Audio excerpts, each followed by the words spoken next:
নমস্কার। আশা করছি আপনারা সবাই খুব ভালো এবং সুস্থ আছেন। চামেলি মণ্ডল চ্যানেলে আপনাদের সবাইকে স্বাগত জানাই। আজকে যে অসাধারণ গল্পটি আমি আপনাদের পাঠ করে শোনাতে চলেছি, গল্পটির নাম ঝড়। লিখেছেন বিশিষ্ট সাহিত্যিক আশুতোষ মুখোপাধ্যায়। আশা করছি সম্পূর্ণ গল্পটি আপনারা অবশ্যই শুনবেন। শুরু করছি ঝড়। খুব বেশি দিনের কথা নয়।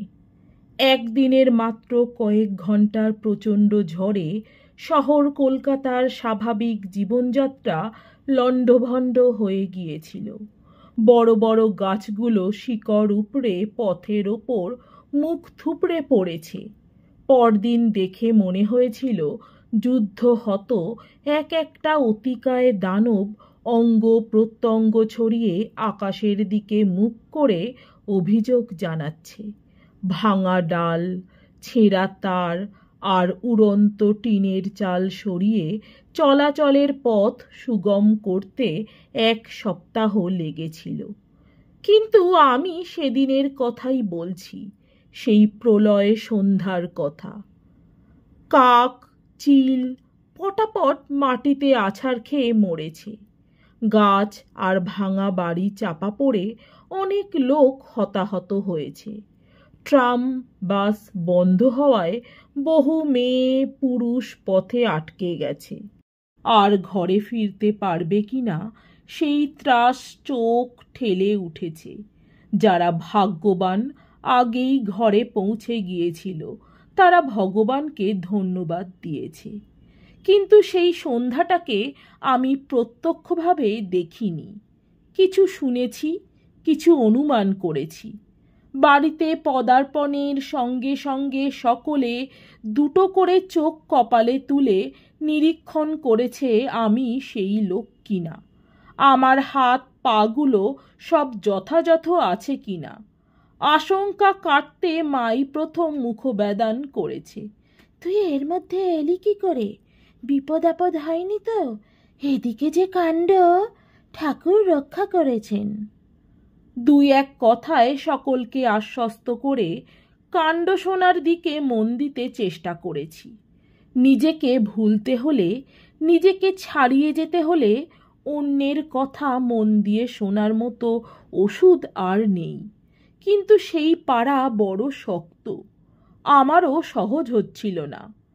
ঝড় থেমে গেছে, তাই এরা ঝড়ের গল্প করতে পারছে। আর কত ফাঁড়া গেল তার রোমাঞ্চকর বিবরণ কানে আসছে। বিপদ হতে পারত বই কি, খুব বিপদ হতে পারত। কিন্তু আমার বুকের ঝড় এখনো থামেনি। দেহের সবগুলো স্নায়ুতে টান ধরে আছে। ওদের কথা শুনতে শুনতে সেগুলিকেই শিথিল করার চেষ্টা, সহজ হওয়ার চেষ্টা। আমি তখন আকাশে ছিলাম, একটা মালবাহী প্লেনে, যার পাইলট ক্যাপ্টেন সিং, যোগিন সিং। আর একটু বিস্তৃত করে বলা দরকার, কলকাতা থেকে কুচবিহার ট্রেনে প্রায় 2 দিনের পথ, প্লেনে 1.5 ঘন্টার। খবরের কাগজের কাজে প্রায় তখন এদিকে আসতে হতো। এই সূত্রে যোগিন সিংয়ের সঙ্গে আলাপ। মাসে 4 বারও প্লেনে যাতায়াত করেছি। তাছাড়া 2-1 বার আসাম বা বাগডোগরা থেকে ফেরার সময়ও যোগিন সিংয়ের প্লেন পেয়ে গেছি। ছোট একটা বেসরকারি প্রতিষ্ঠানের সর্বপ্রধান পাইলট যোগিন সিং। গোড়ার জীবনে 3 বছর মিলিটারিতে ছিল, এই সুবাদে ক্যাপ্টেন। মিলিটারির ওপরওয়ালাদের সঙ্গে বনিবনা না হওয়াতে পার্মানেন্ট কমিশন পায়নি বা নেয়নি। প্রথম শর্তের মেয়াদ ফুরোতেই ছেড়ে এসেছে। বনিবনা না হওয়ারই কথা। তবে মেজাজের ওপর মেজাজ দেখানোর লোক থাকলে যোগিন সিংয়ের সেখানে টিকে থাকার কথা নয়। তার মতো পাইলট নিয়মিত সার্ভিসের অনেক বড় বড় প্রতিষ্ঠানেও অনায়াসে মোটা মাইনের কাজ জোটাতে পারত। মাসে 2-10 বার ইংল্যান্ড আমেরিকা করতে পারত। কিন্তু সে কাজ করতে হলে নিয়মের বশ হতে হয়। মেজাজও কিছুটা খাটো করতে হয়। যোগিন সিংয়ের সঙ্গে চেনা যাত্রী হিসেবে আমার আলাপ বটে, কিন্তু হৃদ্যতার আরও একটু কারণ ছিল। বছর 3-4 আগে খবরের কাগজে একটা ফ্রি ফাইটের ছবি ছাপা হয়েছিল। সেটা আজ আর কারো মনে নেই বোধহয়। কলকাতার বাইরের এক অভিজাত হোটেলে বয়সের গরমে আর টাকার গরমে 3টি ধনী সন্তান নিজেদের ভাষায় এক বিদেশি তরুণী মহিলার উদ্দেশ্যে তরল টিকা টিপ্পনী কাটছিল। মহিলা ভাষা না বুঝলেও তাকে নিয়েই কিছু হচ্ছে বুঝে ক্রুদ্ধ এবং আরক্ত হয়ে উঠেছিলেন। যোগিন সিং মদ খাচ্ছিল আর ব্যাপারটা লক্ষ্য করছিল। উঠে গিয়ে প্রতিবাদ করতে ধনীর দুলালেরা 3 জনেই একসঙ্গে রুখে উঠল এবং মাতাল বলে কটূক্তি করে উঠল। একে 3 জন তারা, তাই স্বাস্থ্যও কারো খারাপ নয়। যোগিন সিং আর কিছু না বলে নিজের টেবিলে এসে মদের গেলাস খালি করল। তারপর উঠে গিয়ে চুপচাপ বাইরে চলে এলো। একটু বাদে চায়ের পাট শেষ করে আমি বাইরে এসে দেখি যোগিন সিং নির্লিপ্ত মুখে হোটেলের বাইরে দাঁড়িয়ে চোখাচোখি হতে নিষ্পৃহ উক্তি করল, হ্যালো। আমিও বললাম, হ্যালো। আলাপ তখনও এর বেশি নয়। এরোড্রাম থেকে বেরিয়ে অনেক সময় এক হোটেলে এসে উঠলেও লোকটাকে অত মদ খেতে দেখে আমি তেমন বেশি কাছে ঘেঁষি না। কিন্তু সেদিন আমার সাংবাদিক চোখে কি যেন একটা সম্ভাবনার অস্বস্তি দেখা দিল। ট্যাক্সি ধরার অছিলায় আমি দাঁড়ালাম। বেশিক্ষণ অপেক্ষা করতে হয়নি। ভিতরের মহিলাটি আগেই চলে গিয়েছিলেন। লোক 3টিও একটু পরেই বেরুলো। তারপর ফুটপাথের ওপরেই খণ্ডযুদ্ধ। দুজনের নাক মুখ দিয়ে গলগল করে রক্ত বেরুতে লাগলো। তারা ফুটপাথে গড়াগড়ি খাচ্ছে। 3য় জন প্রাণ বাঁচিয়ে মোটরে উঠে চম্পট দিয়েছে। আমি কিছুই করিনি, শুধু দাঁড়িয়ে দেখেছি আর ঠিক যে মুহূর্তের ছবি তোলা দরকার সেই মুহূর্তের একটা ছবি তুলেছি। তারপর ঘটনার বিবরণ লিখে কাগজে পাঠিয়ে দিয়েছি। এই থেকেই হৃদ্যতা। পরে যোগিন সিং হাসতে হাসতে বলেছে, তার উপকার করেছি আমি। সে অনেক জায়গা থেকে অনেক সাবাস পেয়েছে বলে নয়। লোকগুলোর টাকার জোর আছে, তারা কেস করত, অন্যভাবেও জব্দ করার চেষ্টা করত। কিন্তু খবরের কাগজে এভাবে ফলাও করে সব প্রকাশ হয়ে পড়াতে নিজেরাই গা ঢাকা দিয়ে আছে। খবরের কাগজ তার জোরালো সাক্ষীর কাজ করেছে। আমি প্রীত হয়েছিলাম, কিন্তু এও জানি যোগিন সিং কারো উপকারের পরোয়া না রেখেই যা করার করেছিল। এরপর বাইরের এরোড্রাম থেকে বেরিয়ে সে যখন হোটেলে উঠেছে আমাকেও সেখানে টেনে নিয়ে গেছে। আমি বসে বসে তাকে অনেক মদ খেতে দেখেছি, কিন্তু মাতাল হতে দেখিনি। তাকে দেখলে বা কথাবার্তা বললে পাঞ্জাবি বলবে না কেউ। দাড়ি গোঁফের বালাই নেই, আমাদের মতোই পরিষ্কার বাংলা বলে। ছেলেবেলা থেকে বাংলাদেশেই মানুষ। যাক, বর্তমানের কথা বলি।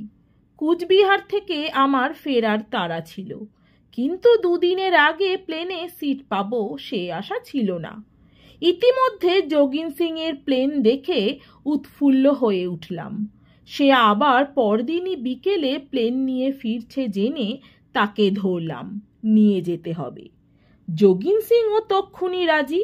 তার এক টেলিফোনে ফেরার ব্যবস্থা হয়ে গেল। কারো আপত্তির প্রশ্ন ওঠে না। যোগিন সিং বলেছে যখন, মালের ওপর বসিয়ে নিয়ে গেলেও নিয়ে যাবেই জানি। পরদিন দুপুর থেকে আকাশের অবস্থা ঘোরালো। কাগজেও ঝড়ের আভাস দিয়েছে।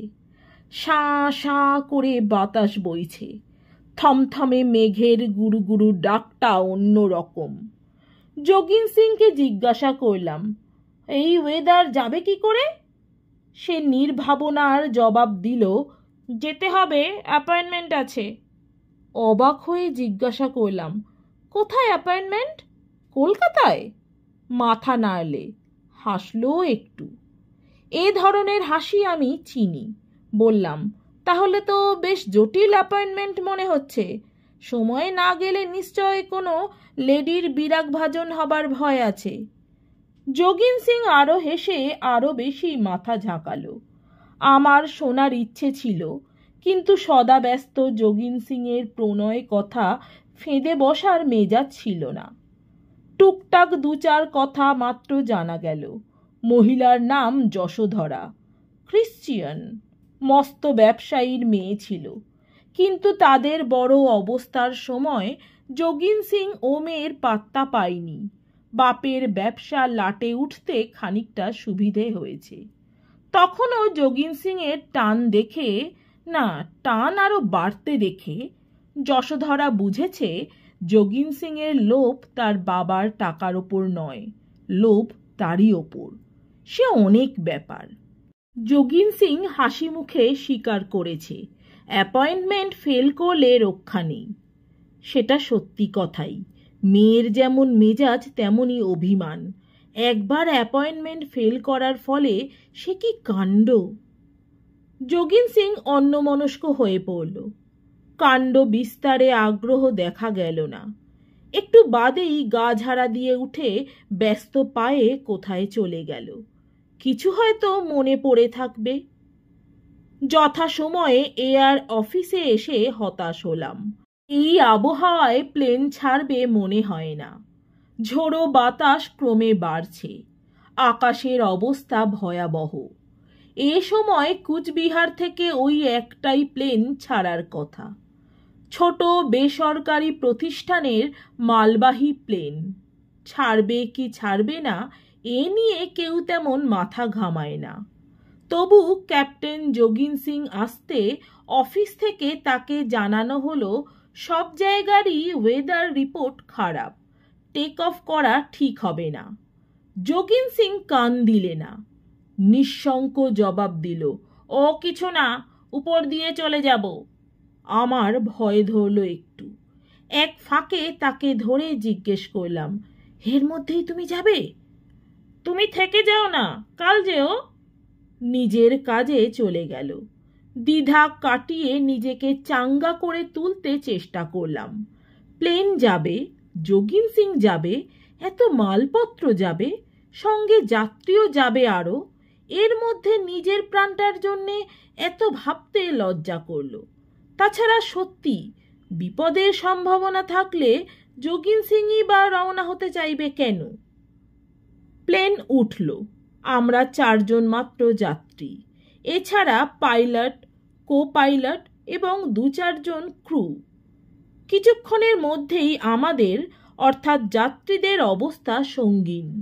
মালবাহী প্লেনের বসার আসনের অবস্থা প্যাসেঞ্জার প্লেনের মতো নয়। মালের সঙ্গে খানিকটা মালের মতো হয়েই আসা, তবে কোমরে বাঁধার বেল্ট গোছের কিছু আছে। সামনেই মুহুর্মুহু লাল আলো জ্বলছে। ফ্যাশন ইয়োর বেল্ট, বেল্ট বেঁধে বসুন। কিন্তু ওই বেল্ট বাঁধা সত্ত্বেও স্থির হয়ে বসে থাকা অসম্ভব।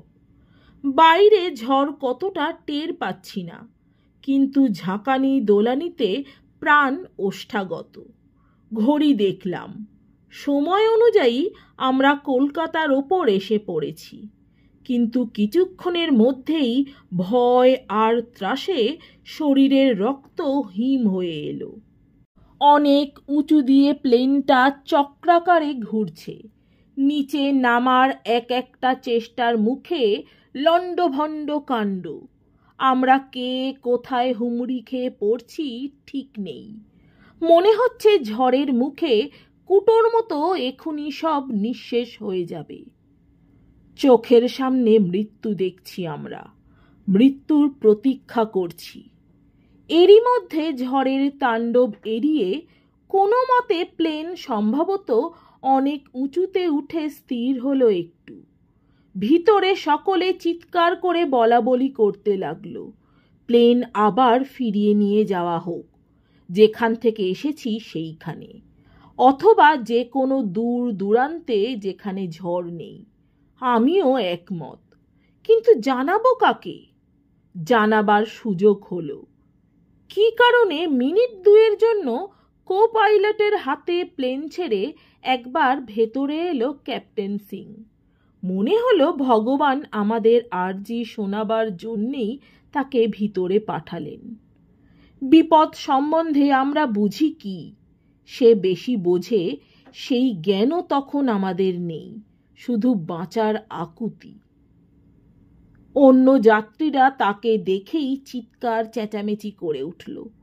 তারা আশ্বাস চায়, বাঁচার আশ্বাস। প্লেন ফিরিয়ে নিয়ে যেতে বলল তারা, কিন্তু অনুভূতি শূন্য পালিশ করা মূর্তি যোগিন সিংয়ের কারো কথার জবাব দিলে না। ভিতরে একটা ছোট্ট খুপড়ির মধ্যে গিয়ে ঢুকল, আর 2 মিনিট বাদেই বেরিয়ে এলো। এইবার তাকে দেখা মাত্র আমার ত্রাস আরো বেড়ে গেল, কারণ আমার মনে হলো ওখানে গিয়ে সে গলায় খানিকটা মদ ঢেলে এলো। সত্যি মিথ্যে জানি না, কিন্তু আমার তাই মনে হলো, বিশ্বাস হলো। রাগে, ক্ষোভে আর ভয়ে দেহ অবশ। মনে হলো এক বদ্ধ পাগলের পাল্লায় পড়েছি আমরা। এই দুর্যোগ থেকে আর অব্যাহতি নেই, প্রাণের আশা নেই। যোগিন সিং ভিতরে চলে গেল। কোথা দিয়ে কোথায় উঠছি জানি না, তবে প্লেনের দাপাদাপি অপেক্ষাকৃত কম। ভাবতে চেষ্টা করলাম, হয়তো আমার অনুমান মিথ্যে। যোগিন সিং হয়তো কোনো কাজেই ওই খুপড়ির মধ্যে ঢুকেছিল। ডিউটির সময় মদ খাবেই বা কোন সাহসে? আশা করতে ভালো লাগলো আমরা হয়তো নিরাপদ স্থানেই ফিরে চলেছি। তখন সন্ধ্যা পার হয়ে গেছে। কোন দিকে চলেছি কিছু ঠাউর করা যাচ্ছে না। অকস্মাৎ মিনিট কয়েকের জন্যে সাক্ষাৎ মৃত্যুর বিবরের মধ্যেই যেন ঢুকে পড়লাম আমরা। দেহের সব রক্ত প্রবল বেগে শিরশির করে উঠতে লাগলো। বুঝলাম শাঁসা করে নিচের দিকে নামছে প্লেন। ঝড়ের সামান্য একটু বিরতির অপেক্ষায় ছিল যোগিন সিং। তারপরেই সব বোঝাবুঝির বাইরে আমরা। 10 মিনিট গেছে, কি 10 ঘন্টা গেছে, কি অনন্ত কাল গেছে, কিছুই জানি না। এক সময় সচেতন হয়ে দেখলাম প্লেন থেমে আছে, আর আমরা বেঁচে আছি। সেটাই এমনই বিস্ময় যে চট করে বিশ্বাস হয় না। দরজা খোলা হতে বাইরের দিকে চেয়ে আরো বিস্ময়। এরোড্রামেই নেমেছি। ঝোড়ো হাওয়ায় তখনও 2 পায়ের ওপর ভর দিয়ে দাঁড়ানো শক্ত। এই বিপদ দেখেই একটা গাড়ি এসে আমাদের প্লেনের চত্বর থেকে তুলে নিয়ে অফিসে এনে ছেড়ে দিল। সর্বাঙ্গ অবসন্ন। নিশ্চিত মৃত্যু থেকে জীবনের আলোয় ফিরে আসার শান্তি, অঘরে ঘুমিয়ে পড়ার মতো শান্তি। কিন্তু যাব কি করে? এ প্যাসেঞ্জার প্লেন নয় যে কোম্পানির গাড়ি করে তাদের এয়ার অফিস পর্যন্ত পৌঁছে দেবে। এদিকে প্লেন চলাচল সব বন্ধ। অন্য কোনো কোম্পানির গাড়িও যাতায়াত করছে না, বাসও নেই। নির্জীবের মতো এরোড্রামের রেস্তোরাঁয় ঢুকে 1 কাপ কড়া কফি নিয়ে বসলাম। প্রাণে যখন বেঁচেছি, সমস্ত রাত এখানে কেটে গেলেও কোনো আপত্তি নেই। হ্যালো। যোগিন সিং। মুখ লাল, কিন্তু ঠোঁটের কোণে হাসির আভাসও একটু। যে লোকের খপ্পরে পড়ে প্রাণ যেতে বসেছিল, তাকে দেখেই আবার অন্য আশা জাগল।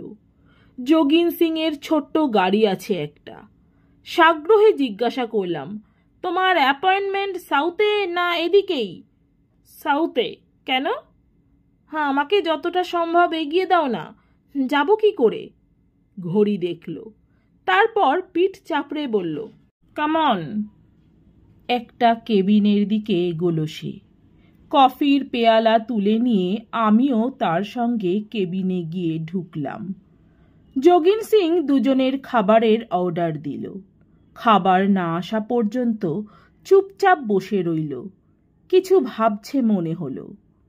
খাবার আসতে পর্দা টেনে দিয়ে কিট থেকে মদের বোতল বার করল। আমি অবাক। প্রেয়সী সন্নিধানে যাবার আগেও এ বস্তু গলাধ্যকরণ করতে পারে ভাবিনি। খেতে খেতে ঈষৎ ব্যঙ্গস্বরে বলল, দুর্যোগে ওখানকার নিষেধ সত্ত্বেও প্লেন ছেড়েছি বলে আমার বিরুদ্ধে স্টেপ নেওয়া হবে শুনছি। ইডিয়েটস। ঈষৎ রক্তিম দেখালো মুখ। যে বিপর্যয়ের মধ্যে পড়েছিলাম তার স্মরণ করতে ইচ্ছা করে না। তবু বললাম, এভাবে প্লেন না ছেড়ে আর একটু দেখে নিলেও তো পারতে। দেখতে গেলে আর প্লেন নিয়ে ওঠাই যেত না, সে আমি আকাশের অবস্থা দেখেই বুঝেছিলাম। সেজন্য 5 মিনিট আগেই প্লেন স্টার্ট দিয়েছিলাম। অর্থাৎ সব জেনে শুনে সে প্লেন ছেড়েছে। এরকম লোককে কি বা বলি। যোগিন সিং নিবিষ্ট মনে আহার করছে আর মদ খাচ্ছে। যেভাবে খাচ্ছে মনে হলো ধীরে সুস্থে গোটা বোতলটাই শেষ করবে। বললাম, এসে যখন এই বিপদ দেখলে তখনই বা প্লেন ফেরালে না কেন? সাংঘাতিক কাণ্ড হতে পারত। বিরক্তির সুরে পাল্টা প্রশ্ন করল, ফিরব বলে প্লেন ছেড়েছিলাম? তোমাকে তো বলেছি আজ না এলেই নয়। অর্থাৎ তার অ্যাপয়েন্টমেন্ট আছে। এক রমণী তার জন্যে অপেক্ষা করছে বা করবে। এদিকে নিশ্চিন্ত মনে সে পানাহারে মগ্ন। আমি হতভম্ব। এই দুর্যোগে অ্যাপয়েন্টমেন্ট না রাখতে পারলে এক পাগল ভিন্ন আর কেউ রাগ করে না, বিশেষ করে যে লোককে আকাশপথে উড়ে আসতে হবে। কিছু শোনার জন্যেই টিপ্পনির সুরে বলতে ছাড়লাম না, এই দিনে না যেতে পারলেও কি তিনি বুঝতেন না? মাথা নাড়ল, বুঝতো না। বলল, বড় অবুঝ মেয়ে, বোঝাবুঝির মধ্যে নেই। একবার এই অ্যাপয়েন্টমেন্ট ফেল করে যে দুর্ভোগ হয়েছে সে যদি জানতে। পড়বি তো পর, আজ আবার সেই দিন, সেই তারিখ। ভিতরে ভিতরে উৎসুক হয়ে উঠেছি।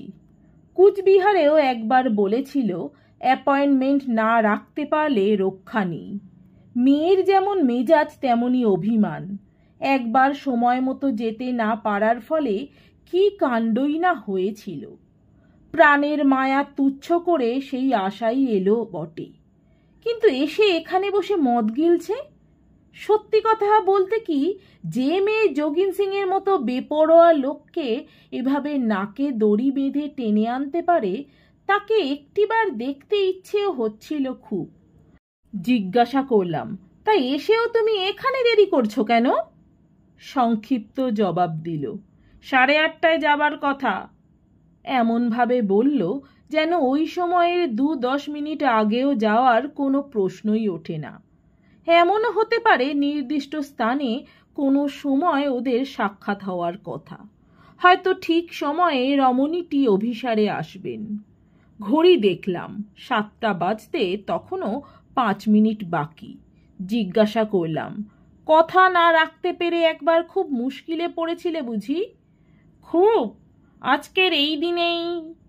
মদ খাচ্ছে বলেই হয়তো ওর চোখের পাতা ভারী ঠেকছিল, আর মদ খাচ্ছিল বলেই হয়তো সেই মুশকিলের কথা সহজে জানা গেছে। কিন্তু মোটামুটি শোনার পরেও মুশকিলটা এমন প্রাণতুচ্ছ করে ছুটে আসার মতো মনে হয়নি আমার।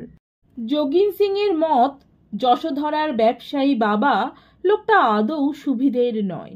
মেয়েকে টোপ করে মস্ত পয়সাওয়ালা জামাই গাঁথবার মতলব ছিল তার। ওই করে শেয়ার বাজারের ঘা সারাবে ভেবেছিল, কিন্তু মেয়ের জন্যেই তা হচ্ছিল না। মেয়ে ওদিকে বাপের কাছে একজন মস্ত মানুষ বানিয়ে রেখেছে যোগিন সিংকে। মস্ত টাকার মানুষ নয়, মানুষের মতো মানুষ। তার এক গোঁ তাকে ছাড়া কাউকে বিয়ে করবে না। নিরুপায় হয়ে বাপ তখন সামনাসামনি যোগিন সিং এর সঙ্গে একবার কথাবার্তা কয়ে বুঝে শুনে নিতে রাজি হয়েছিল। সেও অনেক দিন অনেক চেষ্টার পর মেয়ে বাপকে এই সাক্ষাৎকারে রাজি করাতে পেরেছিল। দিনক্ষণ ঠিক ছিল, কিন্তু এমন কাণ্ড! বলতে গেলে একরকম অকারণেই যোগিন সিং আসতে দেরি করল। এমন কিছু দেরি নয়, মিনিট 12-14। ঘোরেল বাপ ঘড়ি ধরে ঠিক 10টি মিনিট অপেক্ষা করে বাড়ি থেকে বেরিয়ে চলে গেল। যোগিন সিং গিয়ে দেখে যশোধরাও নেই। ব্যাপারটা শুনল তার মায়ের কাছে।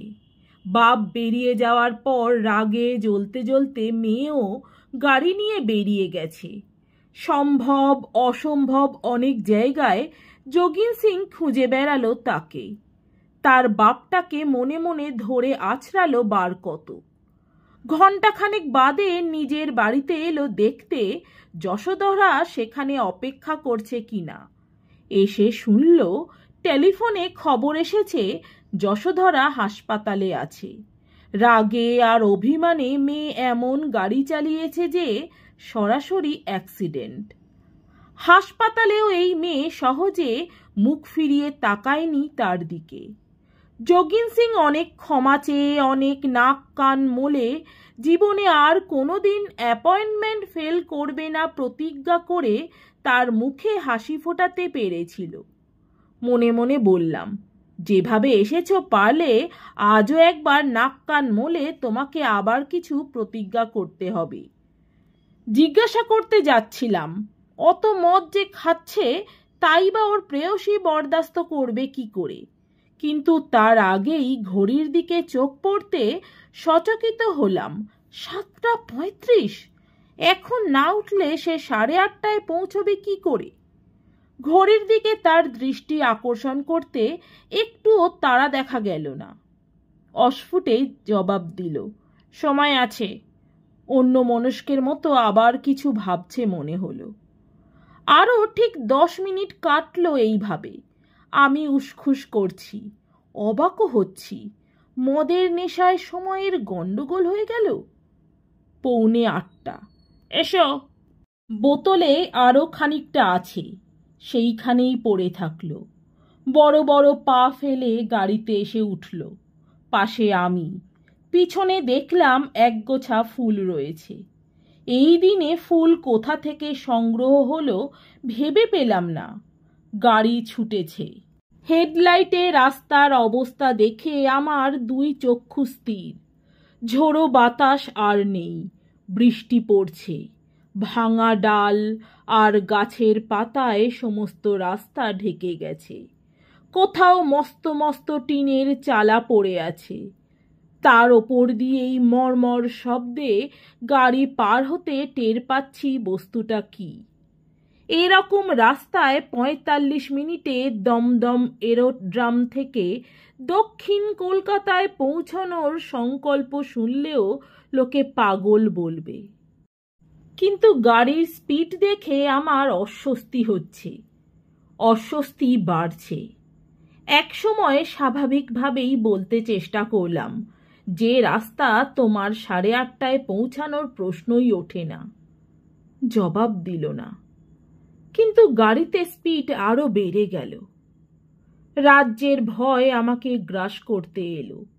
এবারে মনে হলো আমি যথাযথই এক পাগলের পাল্লায় পড়েছি। একবার প্রাণে বেঁচেছি, এবারে আর রক্ষা নেই। প্রায় 1 বোতল মদ গিলে গাড়ি চালাচ্ছে। কি করছে একটুও হুঁশ নেই নিশ্চয়। ক্ষোভে দুঃখে নিজেরই হাত কামড়াতে ইচ্ছে করলো। একবার ওভাবে বেঁচে আর চোখের সামনে অত মদ খেতে দেখেও কেন আমি যেচে সঙ্গে এলাম? মৃত্যু না ঘনালে এমন মতি হবে কেন আমার? বাধা পেয়ে গাড়ি একবার বিষম লাফিয়ে উঠছে। সামনে মস্ত মস্ত একটা ডাল বা হয়তো একটা আস্ত গাছই পড়ে আছে। স্পিড না কমিয়ে খেলনার মতোই অপরিসর ফাঁক দিয়ে গাড়িটা পার করে আনছে যোগিন সিং। শ্যামবাজার পেরিয়ে সার্কুলার রোড ধরে নক্ষত্র বেগে গাড়ি ছুটছে। রাস্তায় জনমানব নেই, পুলিশ নেই, অন্তত আমি কিছুই দেখছি না। আমি শুধু দেখছি সামনে মৃত্যু। মৃত্যু হাঁ করে আছে। ডাক ছেড়ে চিৎকার করে উঠতে ইচ্ছে করছে আমার। 2 হাতে তাকে জাপটে ধরে থামাতে ইচ্ছে করছে। কিন্তু তার দিকে চেয়ে কিছুই করতে পারছি না। পাথরের মূর্তির মতো বসে গাড়ি চালাচ্ছে সে। ওকে বাধা দেওয়ার থেকেও যেন মৃত্যুর গহ্বরে গিয়ে ঢোকা সহজ। আমি তারই প্রতীক্ষা করছি। চকিতে একবার মনে হলো লোকটা বোধহয় আত্মঘাতী হতে চায়। এই জন্যেই অমন দুর্যোগে অনায়াসে প্লেন ছাড়তে পেরেছে, আর এই জন্যেই এই গাড়ি নিয়ে এমন পাগলা ছোটা ছুটছে। কিন্তু শেষ পর্যন্ত অ্যাক্সিডেন্ট হলো না। গাড়িতে গতি কমল। রাস্তার পাশে হঠাৎ এক জায়গায় ঘ্যাঁচ করে থেমে গেল। ঘড়িতে 8:30। আমারও হুঁশ ফিরল যেন। এদিক ওদিক চেয়ে দেখি পার্ক স্ট্রিটের এক জায়গায় এসেছি। তারপর হঠাৎ এক ধাক্কা খেয়ে বিমূঢ় আমি। ফুলের গোছা নিয়ে যোগিন সিং এখানে কোথায় নামছে? আমার শরীরের রক্ত এবারে দ্বিগুণ গতিতে শিরশির করে পা বেয়ে নেমে যাচ্ছে। এপাশে সাদা দেয়াল ঘেরা বিস্তৃত সমাধিভূমি। দুর্যোগের অন্ধকারেও এখানকার সমাহিত সাদাটে পরিবেশ চোখে পড়ে। নিজের অগোচরেই মুখ দিয়ে কথা বেরুল, এখানে কোথায় যাচ্ছ? ফুল হাতে যোগিন সিং থমকে দাঁড়ালো একটু। শান্ত গভীর দৃষ্টি মেলে আমার দিকে তাকালো। হঠাৎ আমার মনে হলো দুই চোখে কত জল জমাট বেঁধে আছে ঠিক নেই। ঝরছে না, শুধু চকচক করছে। বিড়বিড় করে বলল, এখানেই তো। হাসপাতাল থেকে সোজা নিয়ে এসেছিলাম তাকে। এখানে আছে। বসো, বেশি দেরি হবে না। শ্রান্ত পা দুটো টেনে টেনে সমাধিস্থানের দিকে এগিয়ে গেল সে। আমি নির্বাক, নিস্পন্দ। নমস্কার। আমার গল্প পাঠ ভালো লাগলে দয়া করে আমার চ্যানেলটি সাবস্ক্রাইব করে দেবেন, লাইক শেয়ার কমেন্ট করে দেবেন। অনেক ধন্যবাদ।